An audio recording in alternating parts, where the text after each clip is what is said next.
Alrighty then, Successful Indie Author 5-Minute Focus, episode 779. Why the Why?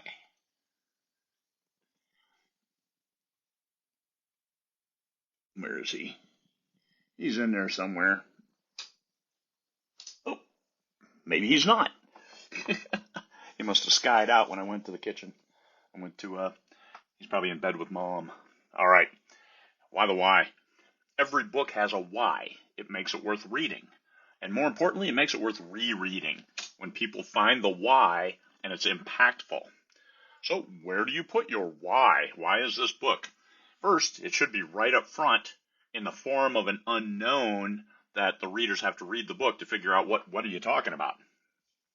So it could be in the front, could be in the middle, could be the back, it could be peppered throughout. And yes, peppered throughout is the right answer. But how is it peppered throughout? No lectures. I'll read a lot of books, and you get to that second page, and here's a long paragraph diatribe of the why of the standing on a soapbox lecturing, and I put that book down. I'm not going to keep reading if I'm going to get lectured to. I want to be entertained. I want to be entertained with a book. Even if it's nonfiction, I still want to be entertained while I'm learning. So, peppered throughout, but hide it.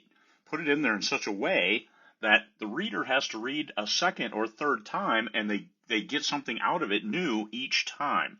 That's the win when they're rereading your books, because then they never let those books go. They buy them on paperback. They buy a hardback special edition when it comes out. There you are. Actions speak louder than words. This is where lectures will fail you. Think about how often you lectured your kids and they still did bad things. What the hell? You think they'd learn? How many people learn through lectures? Really? In college, you sat through the lectures, so what? You just sat there, you had brain dead.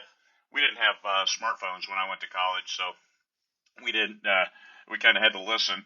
My physics prof was probably the funniest human being on the planet, and I was the only one who laughed out of a class of 600 or something. It was a ridiculous number.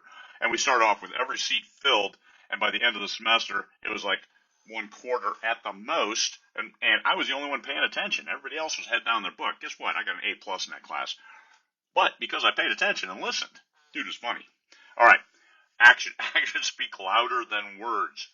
Lectures aren't going to do it, so you got to hide that stuff in there with your characters doing the things that you're trying to present. The why they're doing this stuff. This is why your protagonists are important. This is why your antagonists have to have redeeming features, because then they keep reading. It's like, is this really an antagonist? We can bring him back.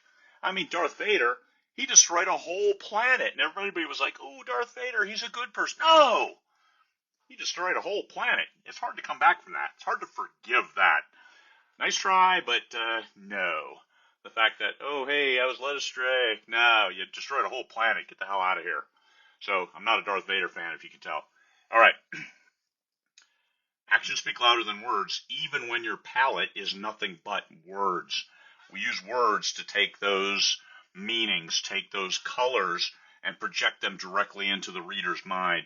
Words are your prism that take the black and white of the written page, add the color, add the emotion, add the education, add the why.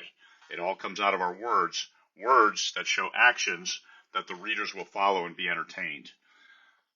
There you are. Why the why? Every book has to have a why. If it doesn't, well, then it'd be just like reading situation reports. You ever have to do that? You ever have a job where you read sit reps? Hey, we had breakfast. It was good. We had lunch. Yeah, that was good too. And dinner, we had a hot meal. Military situation reports are often the most boring things you will ever read on the whole planet. Why would you want to do more of that?